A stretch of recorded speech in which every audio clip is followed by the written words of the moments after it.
ప్రభునందు ప్రియ సహోదరి సహోదరులకు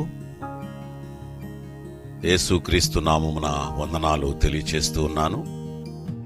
కీర్తన గ్రంథం 61వ అధ్యాయం. కీర్తన గ్రంథం 61వ అధ్యాయం 7వ వచనం.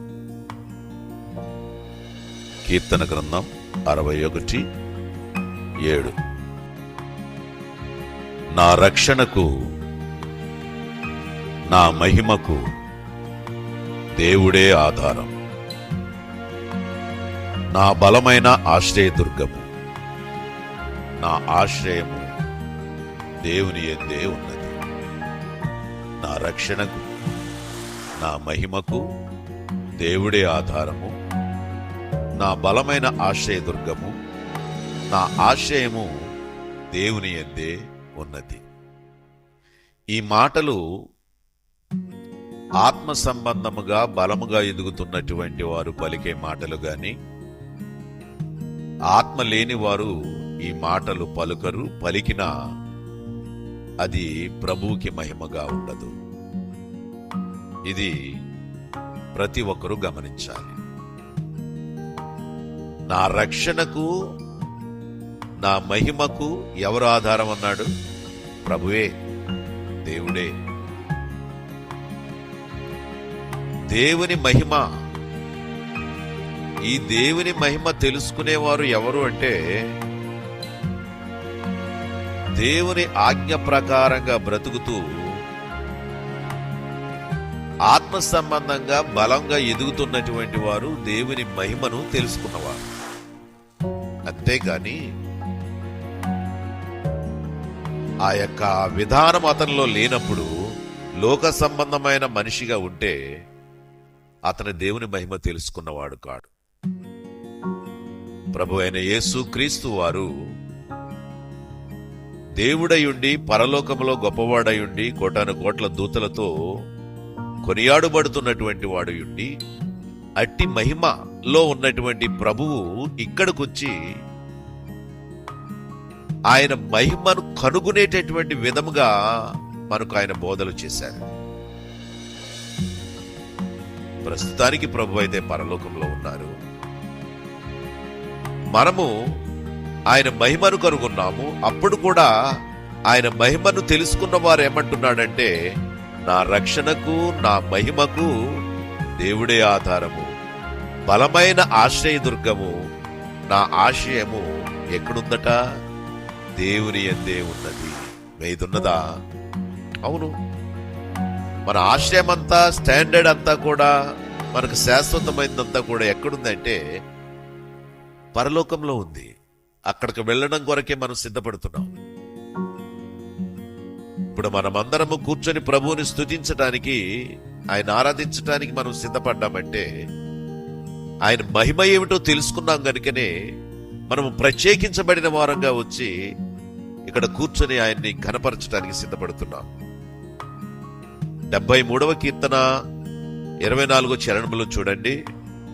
నీ ఆలోచన చేత నన్ను విడిపించెదవు, నీ ఆలోచన చేత నన్ను నడిపించెదవు, తరువాత మహిమలో నీవు నన్ను చేర్చుకుందువు.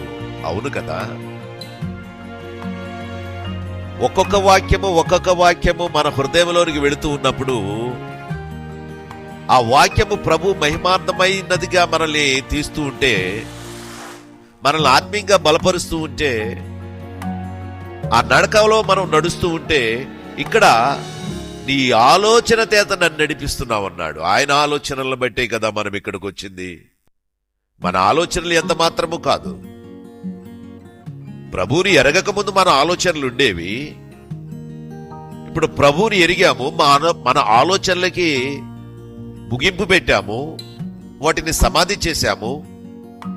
ప్రతిదీ కూడా ఆలోచన వస్తే అది ప్రభువుకి మహిమగా ఉంటుందా లేదా అనేది తెలుసుకునే మనం మాట్లాడతాం.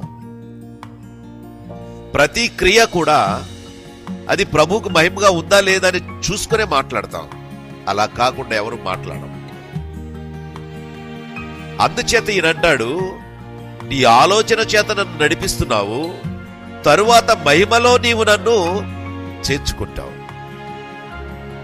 తరువాత మహిమలో నా యందు విశ్వాసం ఉంచువాడు నిత్య జీవము గలవాడు, వాడు తీర్పులోనికి రాక మరణములో నుండి జీవములోనికి దాటాడంటే ఆయన మహిమను చేర్చుకునేటటువంటి వాడు. ఆ విధముగా నీవు సిద్ధపడుతున్నావా? ఇక్కడ కూడా చూడండి, దేవుని యొక్క వాక్యం ఇంకా తర్వాత కూడా ఉంది. ఏమంటున్నాడు? ఆకాశమందు నీవు తప్ప నాకు ఎవరున్నారు? సర్వము ప్రభువే. ఆకాశమందు నీవు తప్ప నాకు ఎవరున్నారు? నీవు నాకుండగా లోకములోనిది ఏదియూ నాకు అక్కరలేదు. నిజమా? నిజమా అంటారేమిటండి? నిజము కాబట్టే మేము ప్రభువుని స్తుతించడానికి, ఆయన రొట్టెను రసాన్ని తీసుకోవడానికి, ఆయన నా కొరకు ప్రాణం పెట్టాడని తెలుసుకున్నాను గనుక ఆయన మహిమను ఇక్కడ చూపిస్తూ మహిమగల ప్రభు ఉండేటటువంటి స్థలంలోనికి కూడా ప్రవేశించడానికి నన్ను సిద్ధపరుస్తున్నారే.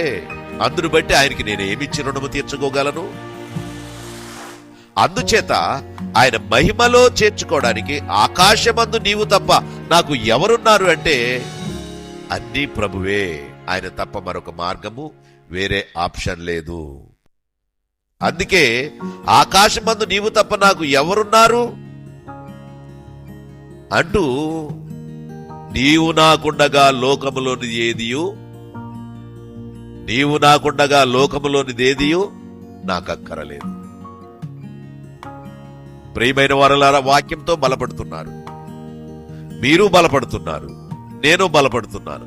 నన్ను చూసి మీరు బలపడుతున్నారు, మిమ్మల్ని చూసి నేను బలపడుతున్నాను. అందరము టోటల్ గా ప్రభు మహిమ కలిగేలాగా బ్రతుకుతున్నాం. అదే దేవుని మహిమ. అదేమిదో మనకు తెలియదు గాని ఆ ప్రభావం మనలో ప్రవేశించింది.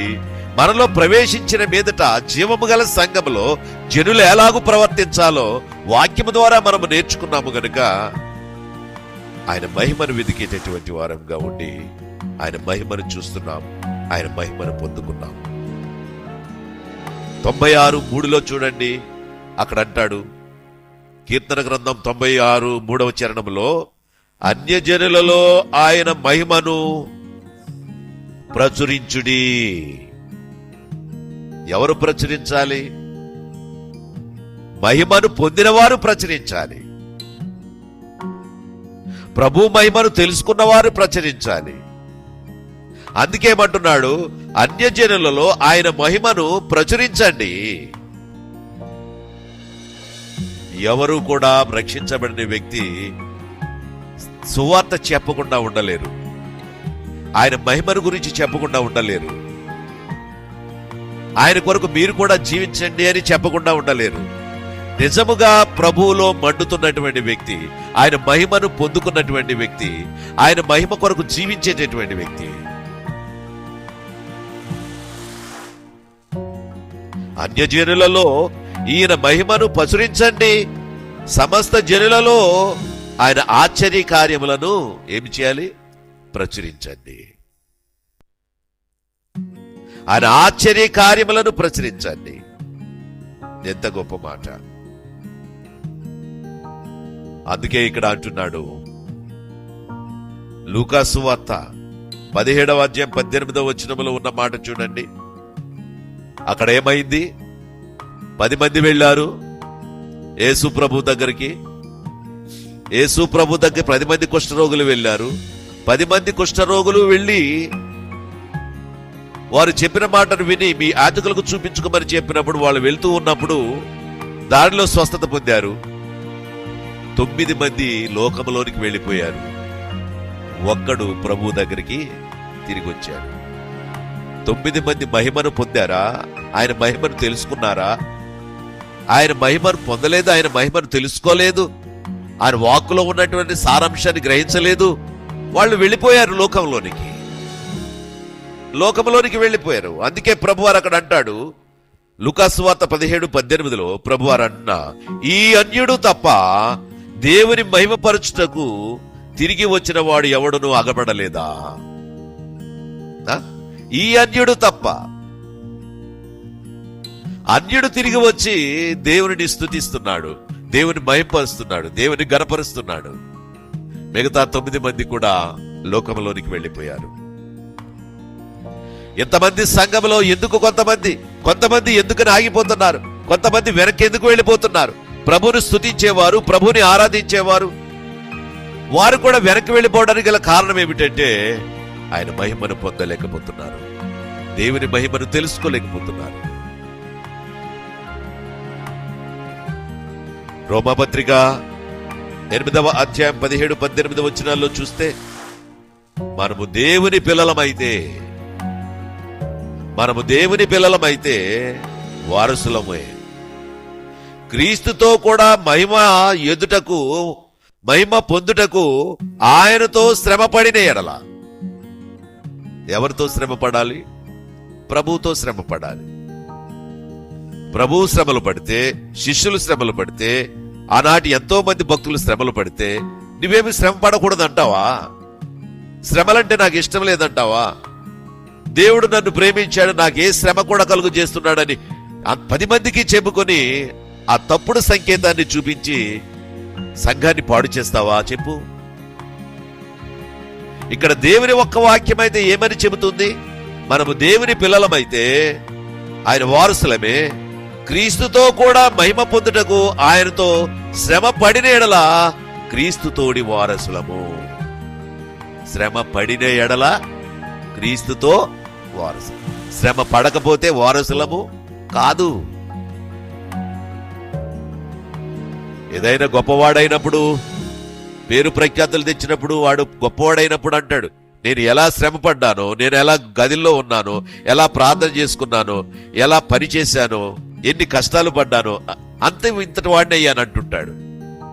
ప్రతి ఒక్కరు గొప్పవారైనప్పుడు, వాళ్ళ గురించి బ్యాక్గ్రౌండ్ తెలిసినప్పుడు ఆశ్చర్యపోతూ ఉంటాం. ఈ లోకంలో వాళ్ళు ప్రయోజకులై గొప్పవాళ్ళుగా కనిపిస్తున్నప్పుడు వాళ్ళ గురించి ప్రశంసిస్తూ ఉంటాం. మరి దేవుని సిద్ధపరిచినటువంటి ఆ పరలోకంలో ప్రవేశించడానికి ప్రభు నీ కొరకు నా కొరకు ప్రాణం పెట్టి చనిపోయి తిరిగి లేచి ఆయన పరలోకంలో ఉండి మనల్ని పిలుస్తూ ఉంటుంటే మనం బలంగా ఉండాలని దేవుని సంఘాన్ని ఇచ్చి, ఆ సంఘంలో దేవుని ఆత్మనిచ్చి, ఆ పరిశుద్ధాత్మ ద్వారా మనం నడిపిపడుతూ దేవుని దగ్గరకు చేరాలని ఆయన అనేక రీతులుగా ఆయన మాటలు వినిపిస్తుంటే నీవు ఆయన మహిమను పొందుకోలేకపోతున్నావు. విడిచిపెట్టేస్తున్నారు చాలా మంది.